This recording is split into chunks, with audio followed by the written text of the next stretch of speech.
Hi, I'm Jordan. I'm currently completing a Pearson BTEC Level 2 Diploma in Customer Service with Howdens. I'm training with Itec as my provider.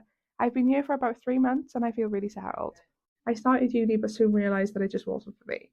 I really needed to learn and become qualified on the job. When this apprenticeship came up, it ticked the boxes for me, so I applied. Being a new starter, there have been lots of challenges, such as challenging phone calls with customer inquiries, but that doesn't mean I haven't loved every minute of the start of my journey. Every day, I'm learning something new, whether it's about products, systems, or customer service skills, and it's building my confidence. Being part of such a welcoming team, it keeps me very, very motivated. Since Jordan joined our team as an apprentice, it's been great to see how quickly she's developing and growing in her role. She's picked up day-to-day tasks really fast, always showing initiative and motivating herself to get things done.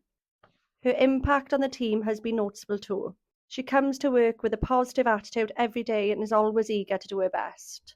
It's amazing to provide the tools and support to help her grow and thrive within our team. Having an apprentice like Jordan is such a rewarding experience and beneficial to both her and us. If you're thinking about doing an apprenticeship, my advice would be just go for it. You'll learn so much, gain real life experience, and meet great people along the way. I'm proud to be a part of Howdens and I can't wait to see where this journey takes me.